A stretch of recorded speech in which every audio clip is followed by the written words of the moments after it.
Assalamualaikum warahmatullahi wabarakatuh. Salam guru penggerak. Perkenalkan, saya Saiful Huda, calon guru penggerak angkatan 11 dari SD Negeri Bintang 01 Kabupaten Batang. Di sini saya akan memaparkan definisi tentang modul 1.4 budaya positif yang ada di SD saya. Terima kasih, selamat menyaksikan.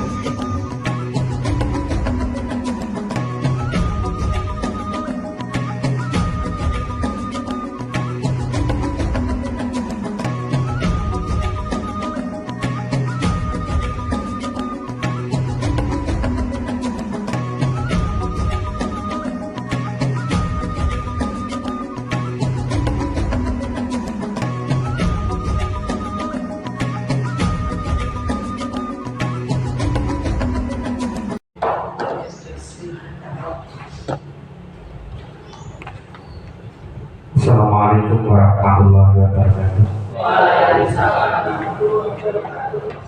Bismillahirrahmanirrahim. Asyhadu an la ilaha illallah wahdahu la syarika lah wa asyhadu anna Muhammadan abduhu wa rasuluh. Allahumma shalli wa sallim wa barik ala sayyidina Muhammad wa ala alihi wa sahbihi ajmain, amma ba'du. Yang saya hormati Ibu Amalia Ria SPD selaku Kepala Sekolah SD Negeri Bintang 01. Yang saya hormati teman-teman tenaga pendidik dan tenaga kependidikan SD Negeri Bintang 01. Pertama-tama kita bacakan puji syukur kehadirat Allah Subhanahu wa Ta'ala yang telah memberikan nikmat sehat kepada kita semua, sehingga pada pagi hari ini kita bisa berkumpul dalam acara desiminasi calon guru penggerak angkatan 11. Sholawat serta salam tak lupa kita kabarkan kepada junjungan kita Nabi Agung Muhammad Sallallahu Alaihi Wasallam. Kita sebagai umatnya semoga mendapat syafaat di yaumul akhir nanti. Untuk menyingkat waktu, kita langsung aja acara akan saya mulai. Yang pertama adalah sambutan ataupun pengantar dari Kepala Sekolah SD Negeri Bintang 01 kepada Ibu Amalia Heriati. Kami persilakan.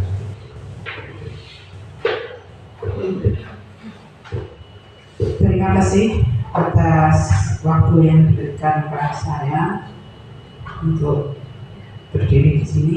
Bapak Ibu sekalian, Assalamualaikum warahmatullahi wabarakatuh. Alhamdulillah, puji syukur kita haturkan kepada Tuhan Yang Maha Esa, Allah Subhanahu wa Ta'ala, yang telah melimpahkan rahmatnya sehingga kita bersama bisa berkumpul di ruangan ini dalam rangka mengikuti desiminasi yang akan disampaikan oleh calon guru penggerak angkatan ke-11 dari SD Bintang 01, yaitu Bapak Saiful Huda. Yang kali ini kita akan panjenengan semua akan bersama-sama mengikuti penjelasan tentang budaya positif sekolah. Apa itu budaya positif sekolah? Adalah nilai-nilai, keyakinan-keyakinan dan kebiasaan-kebiasaan di sekolah yang berpihak pada murid, yang mana tujuannya adalah agar murid dapat berkembang menjadi pribadi yang kritis, penuh hormat dan bertanggung jawab. Dalam mewujudkan budaya positif ini, maka peranan guru merupakan peran yang sentral, pusat dari segalanya agar tercipta budaya-budaya positif tersebut. Untuk itu, saya sangat berterima kasih Bapak Ibu yang sudah hadir di sini selaku pengajar di SD Bintang 01. Setelah nanti mengikuti apa yang dipaparkan oleh Pak Saiful Huda ini, maka bisa menerapkan di kelas masing-masing sehingga kita menjadi seorang yang menjadi inspirator dalam menciptakan budaya-budaya positif tersebut sehingga kita menghasilkan siswa yang betul-betul diharapkan. Oke. Mungkin apa yang saya sampaikan tidak banyak, nanti kurang lebihnya yang lebih detail lagi akan disampaikan oleh Pak Saiful Huda. Saya mensupport apa yang akan disampaikan ini dan saya sangat berharap bisa diseminasi penularan panjenengan bisa tertular, semoga tertularkan ilmunya dan menerapkannya pada kelas masing-masing sehingga kita bersinergi menciptakan generasi emas. Dan ini di pagi menjelang siang ini semoga kegiatan ini diberi kemudahan, dilancarkan dan semoga kita mendapatkan keberkahannya sebagai ladang pahala kita kelak. Maka Bapak Ibu, terima kasih, kurang lebihnya mohon maaf. Saya akhiri. Wassalamualaikum warahmatullahi wabarakatuh.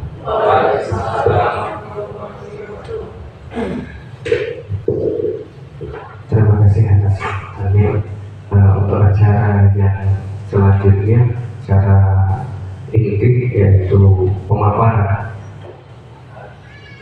diseminasi budaya positif pada Bapak Saiful Huda SPDWI yang dimana beliau sekarang menjadi calon guru penggerak angkatan yang 11. Adanya kami persilakan. Terima kasih kami berikan kepada Pak Haji dan Bu Amel yang sudah memberikan pengantar. Selamat pagi Bapak Ibu. Masih semangat? Ya, mumpung pas sekali hari ini adalah tanggal 17 Agustus, baru saja kita melaksanakan upacara bendera yang memperingati hari ulang tahun kemerdekaan Indonesia. Pengantar dulu tadi sudah disampaikan oleh Pak Haji dan Bu Amel bahwasanya hari ini adalah saya mendapatkan tugas dari calon guru penggerak untuk mendiseminasi tentang materi modul 1.4 yaitu budaya positif di sekolah. Nanti kita diskusi bareng-bareng tentang budaya positif yang ada di SD Negeri Widyadara 1. Sebelum kita memulai, untuk refresh waktunya, coba Bapak Ibu ya, di layar sudah saya tampilkan. Kalau kemarin kita waktu pendampingan video itu kita pakai S-breaking, sekarang kita pakai apa namanya refleksi ya, refleksi sebentar karena tadi udah upacara sudah lumayan capek. Sekarang coba Bapak Ibu semua pejamkan mata sejenak, tenangkan hati dan pikiran, coba pikirkan pikiran-pikiran yang positif di dalam nanti memejamkan mata ini. Saya kasih waktu 30 detik saja nih. Silahkan kita mulai. 1, 2, 3. Silahkan Bapak Ibu memikirkan yang positif-positif ketika kita memejamkan mata.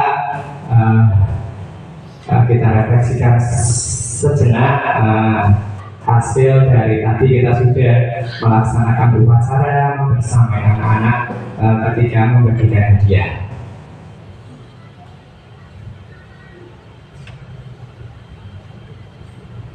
Terima kasih, sudah 30 detik ya. Kalau selama-lama, bagaimana perasaannya Bapak Ibu setelah memejamkan mata? Apalagi ya sudah tenang ya Bapak Ibu ya. Yang masih capek karena tadi malam juga kita melaksanakan angkatan pas acaranya samaan ya. Untuk perkenalan dulu, Assalamualaikum warahmatullahi wabarakatuh. Di sini saya didampingi oleh dua ibu ya. Yang pertama adalah fasilitator saya yaitu Ibu Juwaika. Beliau yang membersamai saya bersama dengan 10 rekan CGP yang lain dalam program bergerak ini. Kemudian di tengah itu ada Ibu Zakiro, itu pengajar praktek saya yang kemarin sudah datang ke sini, dan sebelumnya lagi itu saya sendiri ya Bapak Ibu, rekan kita semua karena saya bertugas di sini, jadi kita nanti berkolaborasi bersama. Selanjutnya Pak silakan. Ya, sebelum kita melaksanakan diskusi, alangkah baiknya kita mengadakan kesepakatan terlebih dahulu ya, seperti ketika Bapak Ibu sudah melaksanakan kesepakatan kelas bersama anak-anak, kita sepakati bersama-sama dulu di dalam nanti kurang lebih 1 jam ini adalah kita berdiskusi kesepakatannya apa aja. Ada yang ingin menyampaikan coba kesepakatannya apa? Silakan. Ada? Coba ya, yang pertama saya cek dulu, apabila ada yang berbicara yang lain mendengarkan, seperti itu. Iya, nanti silakan Pak minta tolong dituliskan untuk kesepakatan yang pertama. Apabila ada yang berbicara atau menyampaikan pendapat yang lain mendengarkan.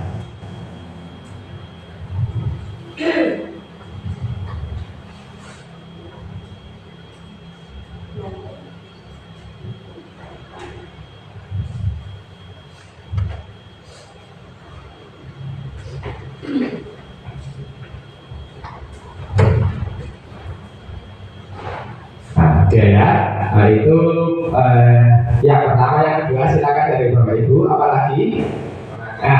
Oh ya, silakan Pak, mengangkat tangan apabila ada yang mau bertanya atau berpendapat. Mengangkat tangan.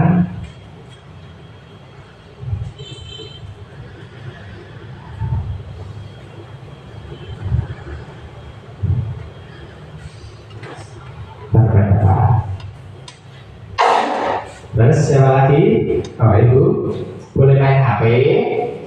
Boleh enggak? Semua ada yang penting kan tidak apa-apa ya. Ditulis kan tidak apa-apa.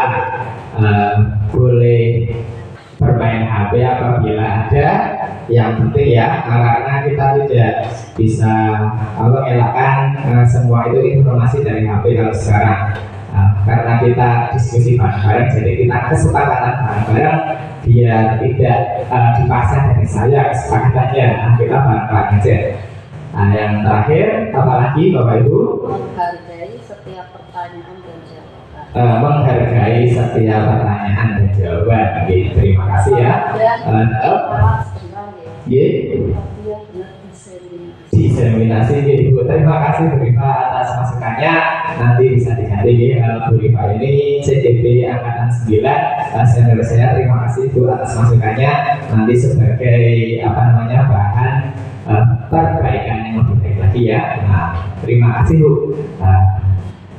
Saya bacakan ya Bapak Ibu kesepakatan diskusi hari ini. Yang pertama, apabila yang ada yang berbicara apabila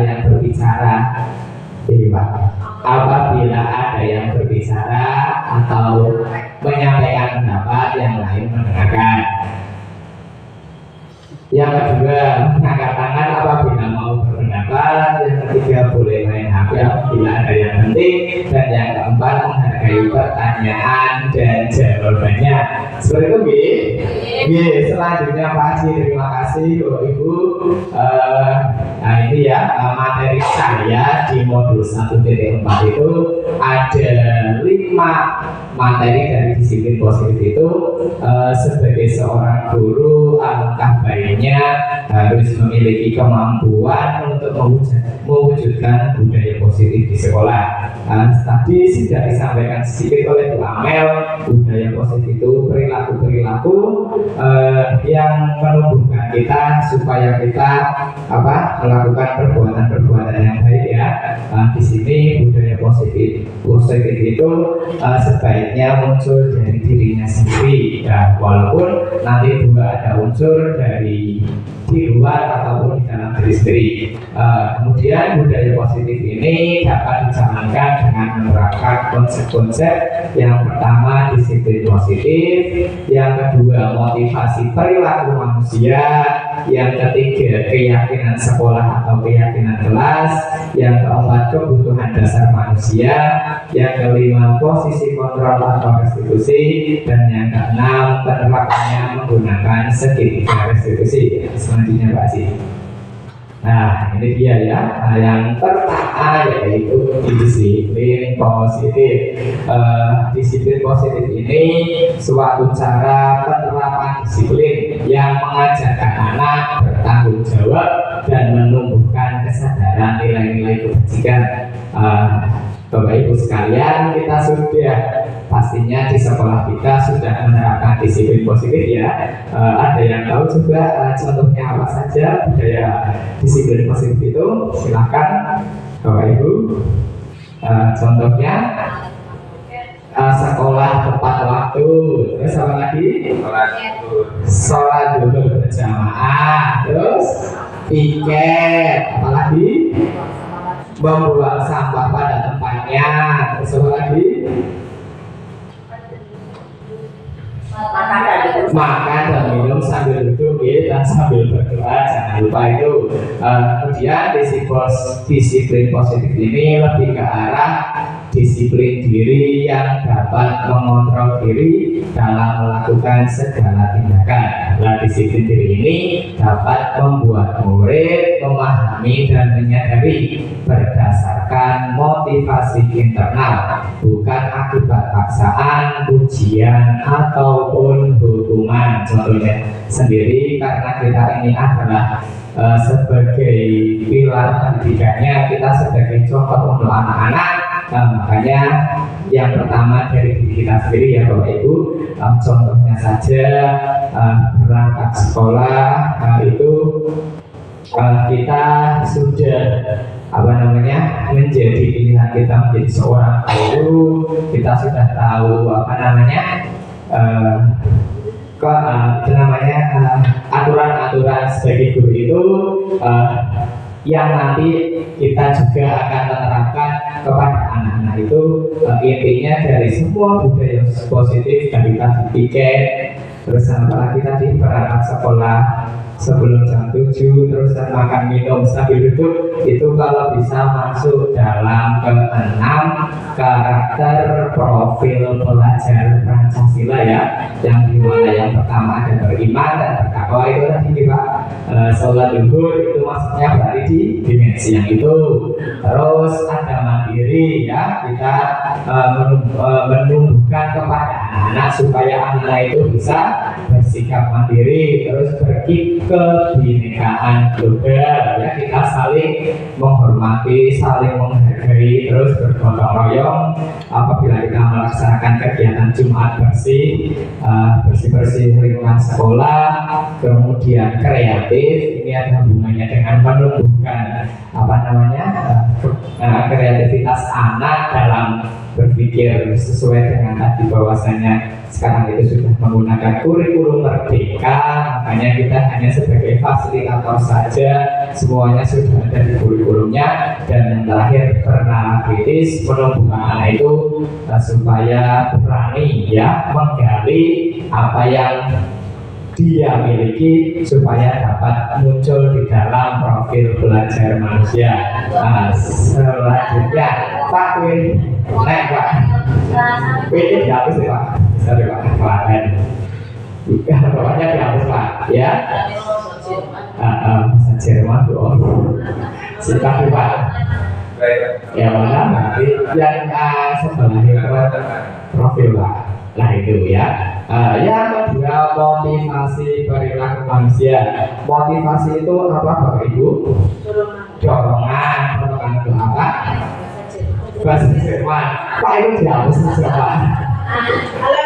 Ya, nggak tahu, saya juga nggak tahu. Maaf. Intinya dihapus motivasi atau perilaku manusia. Iya, ditekan baik-baik Pak Bu. Nah itu ya. Motivasi itu apa tadi Bu? Dorongan dorongan itu tadi sudah sedikit disampaikan. Ada dorongan dari diri sendiri dan dorongan dari luar. Contohnya tadi kalau anak-anak berangkat itu anak bisa terlambat itu yang pertama karena tidak boleh dimarahi ya Bapak Ibu.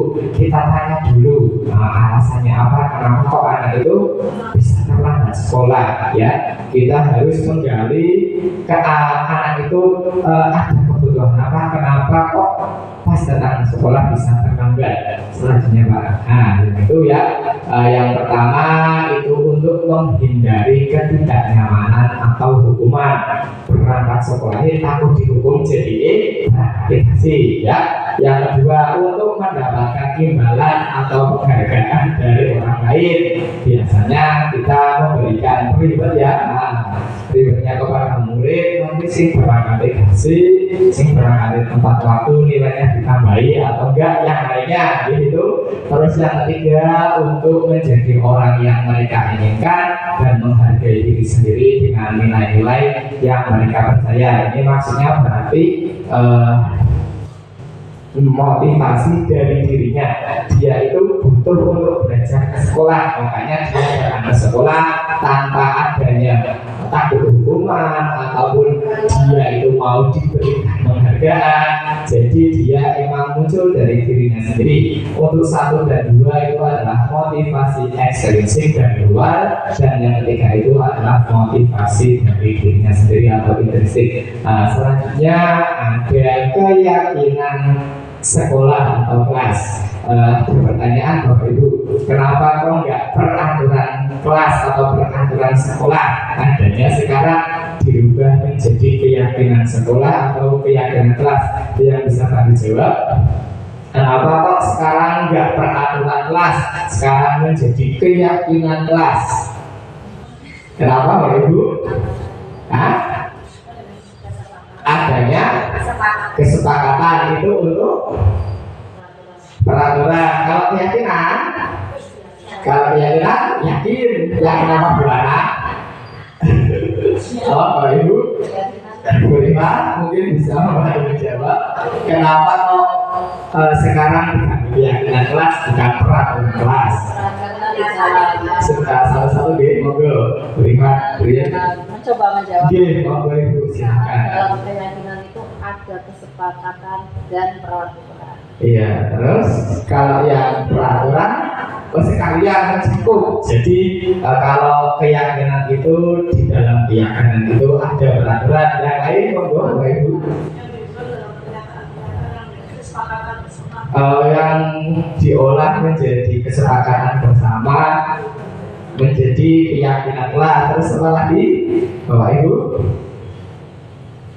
Ya, di sini kalau peraturan itu biasanya sudah dibuat untuk ibu gurunya sendiri. Berarti kalau peraturan itu memaksa anak-anak, jadi hanya satu anak saja dari kita sendiri. Kalau keyakinan itu berarti kan ada seperti diskusi, ada kesepakatan bersama antara guru dengan siswa ya. Di sini guru berperan dalam mewujudnya terbentuknya keyakinan sekolah atau kelas dengan adanya kesepakatan antara guru dan murid. Nah, adanya timbal balik Bapak Ibu tidak memaksakan dari dirinya sendiri atau gurunya sendiri, tetapi juga melibatkan murid. Kemudian keyakinan sekolah atau kelas berupaya berupa pernyataan-pernyataan universal yang mudah diingat dan dipahami dan harus diterapkan di lingkungan sekolah. Di sini kesepakatan kelas itu kalau bisa harus menggunakan bahasa yang positif ya Bapak Ibu ya, bahasa yang mudah dipahami dan nantinya akan mudah sekali dijalankan oleh anak-anak. Selanjutnya ya, nah ini beberapa contoh kemarin waktu saya masuk di kelas 6 ya, 6A kemarin bersama anak-anak membuat kesepakatan kelas bersama untuk mata pelajaran saya di gambar. Untuk yang kelas 6 kemarin saya lihat sudah ada di tempelan posternya di Beripa, saya juga udah lihat Nah ini untuk pelajaran agama kemarin bersama dengan anak-anak kita saya menggunakan post-it untuk anak-anak silakan menulis ingin bergaya belajarnya seperti apa si pena biar nanti ada timbal yang bagus gitu. Lanjut Pak. Nah, setelah kita membuat keyakinan dari beberapa anak sudah menuliskan di post-it, kita rangkum atau kita jadikan biasanya poster. Kalau di kemarin tugas saya ya, itu saya mengambil dari yang pertama, religi menjalankan sholat duha dan zuhur berjamaah untuk kelas 6. Tepat waktu dalam masuk kelas ya, tidak boleh terlambat. Anak-anak ada biasanya seperti itu, karena itu adalah kalimat negatif, jadi diubah menjadi tepat waktu dalam masuk kelas. Terus mandiri menjaga kebersihan, baik itu badan, pakaian, dan lain-lain dari 1 sampai 5. Itu kemarin saya buat bersama dengan anak kelas 6 dan nanti akan saya buat sampai di kelas 1 ya. Lanjut Pak Ji. Ya, kemudian yang ketiga, kebutuhan dasar manusia. Kebutuhan dasar manusia itu apa Bapak Ibu?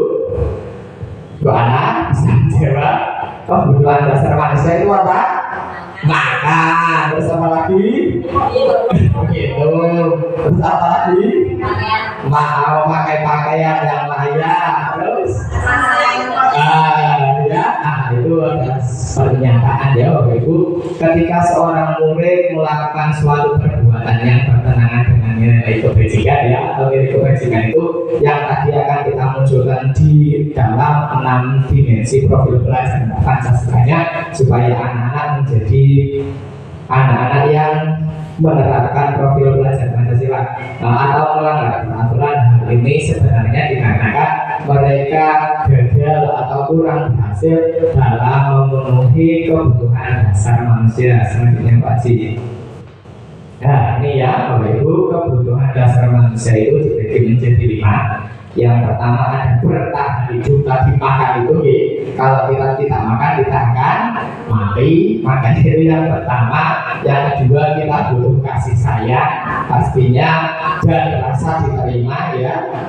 Terus yang ketiga ada penguasaan, atau yang keempat ada kebebasan, dan yang 5 kesenangan. Lanjut Pak Ji. Ini coba Bapak Ibu ya, kita nanti ada sebuah tadi kasus ini dalam satu kasus tapi bisa dimasuki ke 5 kebutuhan dasar itu dari kasus ini. Bu Ana mau membacakan kasusnya? Ya apa silakan. Ibu Zainab, guru kelas 6, sedang bingung menghadapi ulah salah satu murid di kelasnya, yaitu Emi. Beberapa anak telah mengeluhkan Temi yang seringkali meminta bekal makan siang mereka dengan paksa. Jika Anda menghadapi situasi seperti Ibu Zainab, apa yang akan Anda lakukan? Menurut Anda kira-kira apa alasan Temi melakukan itu? Ibu ya, kalau tadi sudah dipaparkan ada 5 kebutuhan dasar, satu kasus ini bisa masuk ke dalam kelima itu. Kasusnya Temi itu selalu meminta makanan kepada temannya ya. Terus temannya pada ribut karena dia tidak membawa bekal. Dia meminta punya temannya, mungkin paksa atau apa ya. Coba dia bisa menjawab. Menurut Anda kira-kira apa yang akan dilakukan Ibu Zainab kalau melihat kasus di atas itu Bapak Ibu? Ada yang mau menjawab? Silakan. Ada yang mau menjawab? Kenapa? Silakan Pak Andri. Anak lo Pak. Mau anak yang Ya, jika saya dalam posisi Ibu Zainab, yang pertama saya lakukan menanyakan kenapa Temi melakukan hal itu yang pertama. Kalau menurut Anda kira-kira apa alasannya? Menunggu hasil dari jawaban Temi. Terima kasih Pak Andri. Selamat lanjut kaji ya. Nah ini Bapak Ibu silakan ditampilkan yang pertama Pak ngaji satu-satu ya. Nanti ini dari satu kasus ini akan muncul 5 kebutuhan dasar manusia. Silakan Pak. Ini karena ia lapar, ya kan, temi kue cukup makanannya atau bekali tuanya, berarti kan dia lapar. Dan orang tuanya tidak membawakan bekal makan siang, maka kebutuhan dasar yang sedang berusaha temi penuhi adalah bertahan hidup karena lapar, ya kan, makanya dia ambil itu. Karena kalau dia lapar, kelaparan dari sakit, nanti takutnya meninggal, makanya kebutuhan dasar yang pertama adalah bertahan hidup. Untuk yang kedua pasti ya kita tampilkan. Untuk yang kedua jawabannya adalah karena dia merasa senang temannya jadi memperhatikan dia, ya. Ketika temannya melaporkan tindakannya itu pada gurunya dan gurunya memberitahu orang tuanya, sehingga orang tuanya menjadi memperhatikan dia, maka kebutuhan dasar yang sedang dipenuhi ini adalah kebutuhan akan kasih sayang dan rasa diterima, biar menjadi pusat perhatian anak-anak, ya. Itu kebutuhannya dua. Lanjut Pak Haji. Untuk yang ketiga, karena temannya jadi apa itu Pak? Jadi apa? Takut, ya. Karena temannya jadi takut dengan dia dan menuruti keinginannya, maka sebetulnya Temi sedang berusaha memenuhi kebutuhan dasarnya akan kekuasaan. Dia jadinya jadinya Temi seperti berkuasa. Wah, dia akan bersama kemudian ambil itu. Selanjutnya Pak, yang keempat, karena dia merasa bosan dengan bekal makanan ibunya, mungkin ya jawaban yang keempat. Jadi dia ingin mencoba bermacam-macam dari bekal temannya yang dibawa. Pastinya kan bekalnya berbeda-beda Bapak Ibu. Jadinya kebutuhan dasarnya yang ingin dipenuhi ini adalah kebebasan. Dia makame sarapan paginya, itu aja. Ingin rasa kebebasane, ya. Terus yang terakhir, kebutuhan dasar yang kelima yaitu Temi, karena ia melakukannya dengan iseng saja dan ia menikmati ekspresi wajah teman-temannya yang kesal karena makanannya diambil dan menjadi ekspresi teman-temannya yang lucu. Jadi dia memenuhi kebutuhannya, dia merasa senang Bapak Ibu, ya. Jadi dalam satu kasus itu bisa memenuhi dari 5 kebutuhan dasar manusia yang harus dipenuhi. Apabila salah satu tidak terpenuhi, berarti anak itu termasuk gagal dalam memenuhi kebutuhan dasar manusianya. Makanya kita harus bertanya dulu, ya. Kita tidak boleh mengejudge anak itu kenapa kok terlambat bisa sampai ini. Biasanya kan kadang seperti itu. Saya sendiri saja waktu kalau bisa jangan terlambat. Lanjut Pak Haji, ya. Selanjutnya yaitu posisi kontrol atau restitusi. Lanjut Pak Haji. Posisi kontrol itu ada 5 kita sebagai guru. Yang pertama sebagai penghukum, ya. Dari kasus itu nanti kita ke anaknya itu perlakuannya gimana. Yang pertama kita sebagai penghukum, yang kedua sebagai pembuat bersalah, anaknya itu dibuat menjadi rasa bersalah karena perbuatannya itu. Terus yang ketiga guru sebagai teman, ya. Yang keempat guru sebagai pemantau, dan yang kelima guru sebagai manajer. Nanti dari kelima posisi kontrol ini yang paling bagus yang harus kita terapkan itu yang kelima Bapak Ibu. Yang harus dihindari yang 1, 2, 3, 4, 5 itu juga bisa kita sebagai teman, ya. Ada lagi tadi sebagai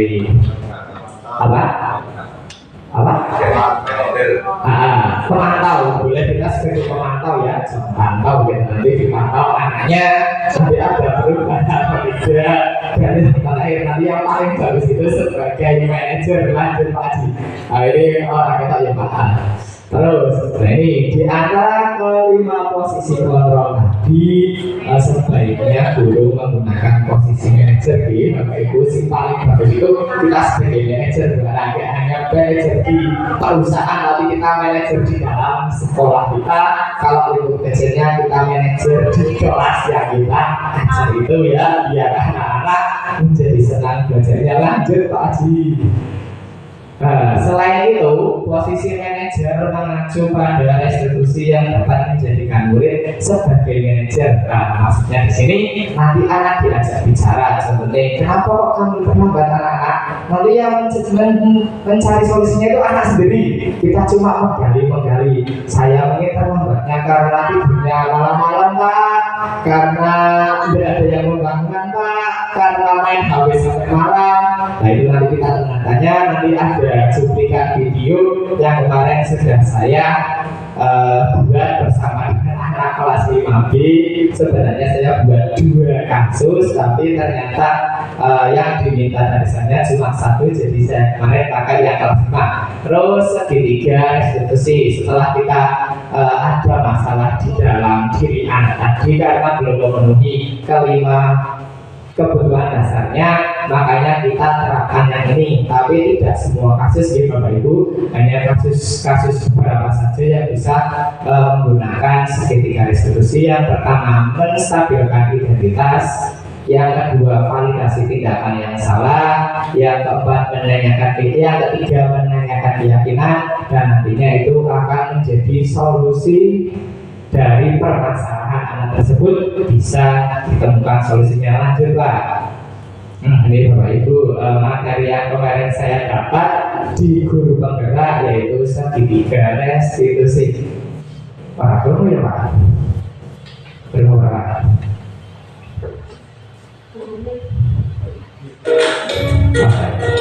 Ya, nah, ini Bapak Ibu untuk penerapan segitiga restitusinya ya.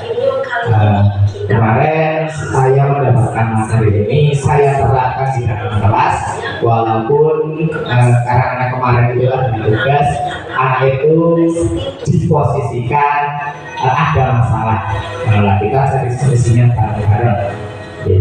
Seperti aja Pak, nah, iya, restitusi ini dikembangkan oleh Dr. William Bresser atau Diani Gosen ya. Beliau itu yang meneliti tentang anak yang dijalankan oleh guru atau orang tua agar dapat menghasilkan murid yang mandiri dan bertanggung jawab. Nanti hasilnya muridnya akan mandiri dan bertanggung jawab atas dirinya sendiri. Intrinsik, sehingga penanaman nilai-nilai kebajikan dapat tumbuh dan berkembang menjadi suatu kebiasaan positif yang akhirnya membentuk karakter murid. Proses dialog ini terdiri dari 3 langkah yang digambarkan pada ketiga sisi pada segitiga restitusi. Sisi pertama adalah menstabilkan identitas. Itu yang pertama adalah kita menanya-nanya dulu kepada anak. Kemudian setelah dari kita bercerita kepada anak, masalahnya itu apa? Jadi anaknya bisa menunjukkan bagaimana seorang guru berada dalam posisi manajer menggunakan penerapan segitiga restitusi.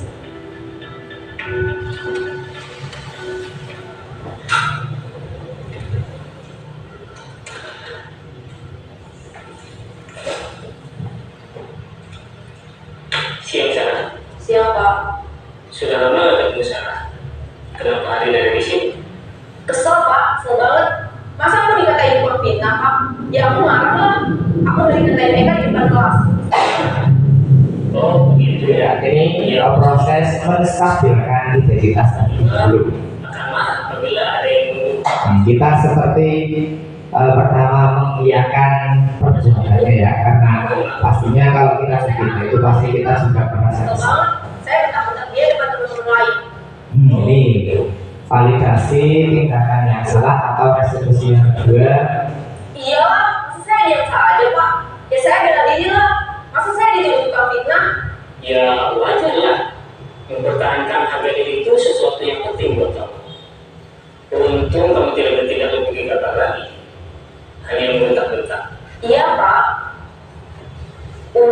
masih bersabar dan hanya meminta saja. Sudah gemes padahal, saya pasti bela diri lah. Ya, pasti ya. Tapi kamu memilih untuk tetap bertahan dan bersabar. Kamu memilih untuk tidak berbuat lebih parah lagi, bukan? Iya. Nah, sekarang coba kita lihat lagi tindakan kamu yang bentak-bentak di kelas. Tindakan kamu itu kira-kira sesuai dengan keyakinan Ibu ini tindakan yang ketiga yaitu menanyakan keyakinan. Tindakan salah itu walaupun sebenarnya dia mungkin tidak salah, Saya sebenarnya sama. takutnya dia akan melakukan hal yang salah dari yang tadinya cuma fitnah. Jadinya ini kita sebagai seorang manajer menanyakan keyakinan tersebut. Pak. Iya, setuju. Kita harus saling menghargai. Namun, ada juga keyakinan yang kita sepakati yang perlu kita jalankan apabila kita sedang marah, bukan? Ya, walaupun kita marah, kita tetap harus bisa menjaga diri ya, bersabar, berlatih bersabar. Kira-kira kamu bersedia memperbaiki masalah ini tidak? Bersedia, Pak. Iya, bersabar ya, Pak ya, harus bersabar. Kita sebagai guru menghadapi berbagai murid, kita harus selalu bersabar. Iya. Menurut kamu, bagaimana rasanya menjadi orang seperti itu? Ya nyaman lah, bangga bisa bersabar dan menahan diri. Nah itu Bapak Ibu ya, akhirnya dia bisa menahan dirinya yang tadinya mungkin setelah dia mendekati temannya mungkin ada hal yang lebih parah lagi dari itu, makanya ditanyakan oleh bapaknya. Lanjut Pak. Nah ya, itu untuk materinya. Kemudian selanjutnya, nah ini saya distribusikan bersama murid bersama murid saya ya. Ini ada Mas Yuda dari kelas 5B. Kemarin saya membuat sebuah kasus.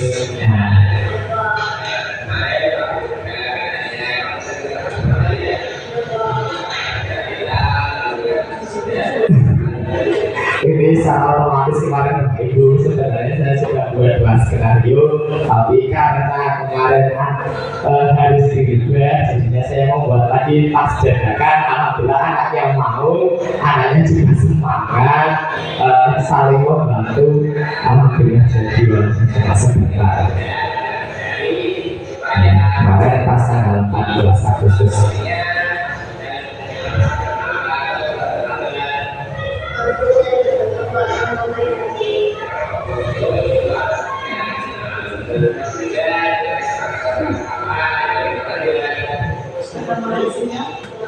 Ya ini otomatis Bapak Ibu, jadinya nanti ada jawaban yang juga jawabnya sangat spontan, tidak saya memang jawaban dari anaknya, cuma kita mengatakan supaya jawabannya menjadi positif saja gitu. Kemarin kalau biasanya memang tidak apa-apa, kita tidak perlu memasang wajah marah walaupun seorang itu berbuat kesalahan, malah kita rangkul supaya anaknya tidak takut ya, biar tidak trauma. Makanya guru SD itu biasanya nanti keingat Pak, besok kita pernah melakukan ke anak itu apa namanya galak, biasanya nanti keingat terus sampai dia besar.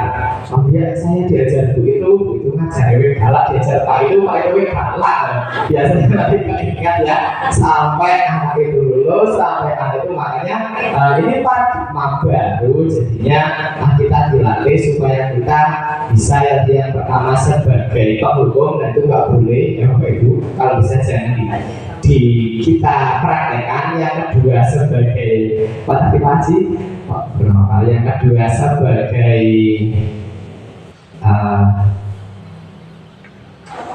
geser Pak terus itu Pak. Yang membuat merasa bersalah juga anaknya, kasihan, kenapa kamu seperti itu, nanti bapak ibu guru dimarahi guru kepala sekolah.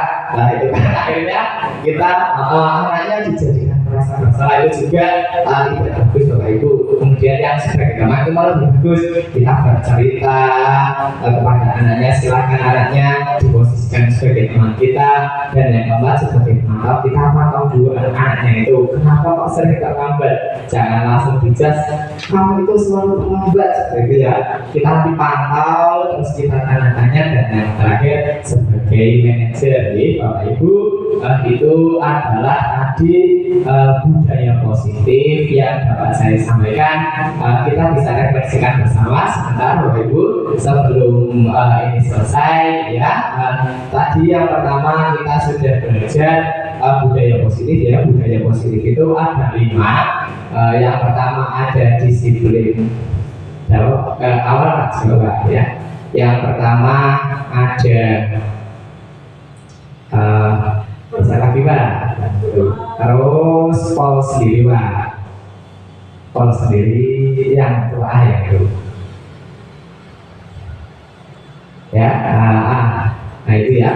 Yang pertama ada disiplin positif, yang kedua motivasi perilaku manusia, yang ketiga keyakinan sekolah atau kelas, yang keempat kebutuhan dasar manusia, yang kelima posisi role restitusi, dan yang keenam penerapan segitiga restitusi. Bapak Ibu, demikian bahwa akan sampai saya sampaikan, kurang lebihnya mohon maaf. Terima kasih. Wassalamualaikum warahmatullahi wabarakatuh. Terima kasih Bapak Ibu. Terima kasih atas waktunya. Terima kasih Bi. Semoga boleh selesai. Terima kasih.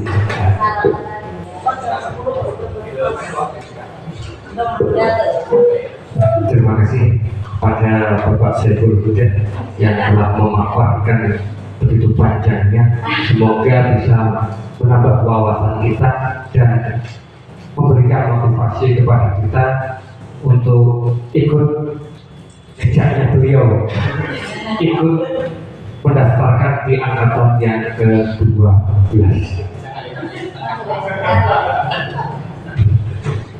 Nah, demikian yang acara yang telah kita laksanakan. Kurang lebihnya apabila saya ada kata-kata yang kurang berkenan di hati panjenengan semua, saya mohon maaf yang sebesar-besarnya. Wabillahi taufiq wal hidayah. Wassalamualaikum warahmatullahi wabarakatuh. Terima kasih. Monggo,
Langsung aku marah dan ejek balik, mengejek Suta di dalam kelas. Oh begitu, ya pasti kamu marah dan kesal.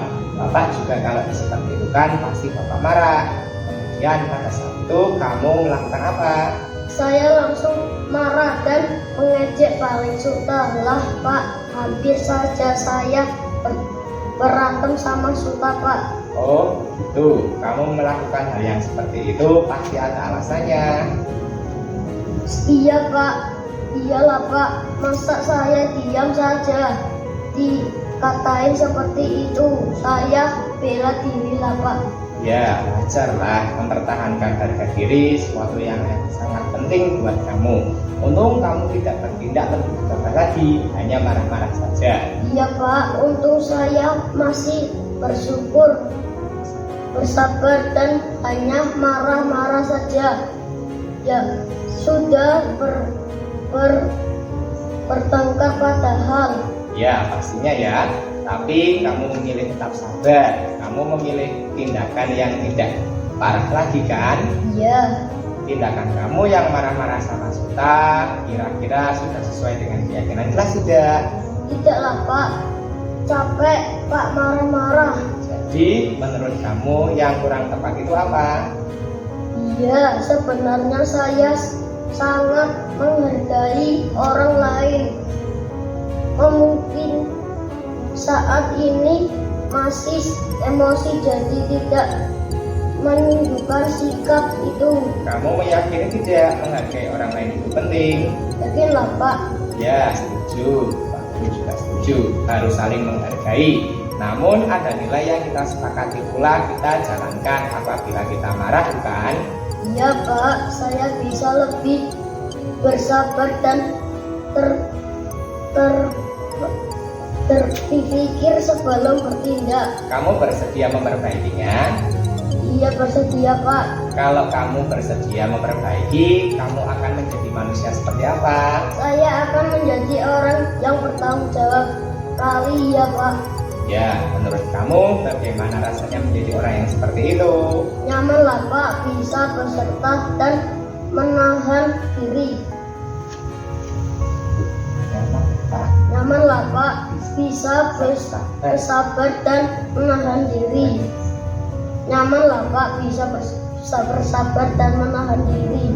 Baiklah, sekarang kita pikirkan lagi bagaimana memperbaiki masalah ini. Ya Pak. Assalamualaikum warahmatullahi wabarakatuh. Perkenalkan, saya Muhammad Maulana Wildan, siswa kelas 5B SD Negeri Tidanglo nomor 1. Saya senang sekali diajak diskusi dengan Kak Uda untuk dapat mengendalikan diri dari amarah. Karena perilaku teman-teman sekelas saya harus belajar bersabar dan dapat menghormati teman-teman.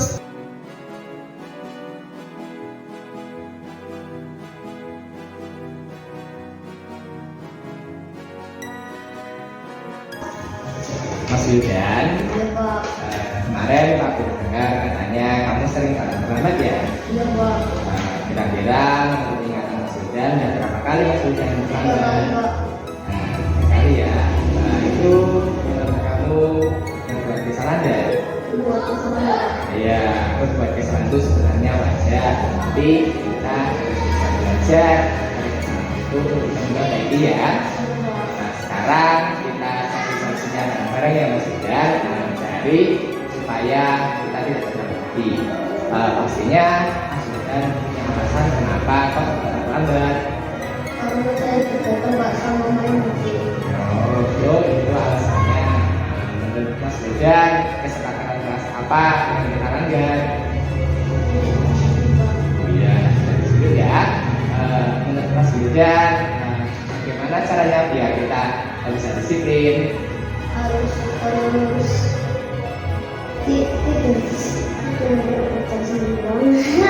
Dan terus apa lagi? jangan main HP dan jangan begadang. Iya, bagus ya. Mas Wildan tahu kita sudah solusinya bareng-bareng, tinggal bisa lagi kita bisa menghargai waktu ya. Setuju kan Mas Wildan? Ya, terima kasih. Silakan bisa kembali ke kelasnya.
Assalamualaikum warahmatullahi wabarakatuh. Saya Tatar Casliaji, rekan kerja dari Bapak Saiful Huda, calon guru penggerak angkatan 11 tahun 2020 dari Sekolah Dasar Negeri Blitar nomor 1. Menurut saya, apa yang baru disampaikan oleh Bapak Saiful Huda dalam paparan diseminasi pengimbasan materi modul 1.4 penerapan budaya positif sangat memberikan motivasi kepada guru-guru SD Negeri Blitar nomor 1. Budaya positif sangat berkaitan erat dengan materi-materi dalam modul.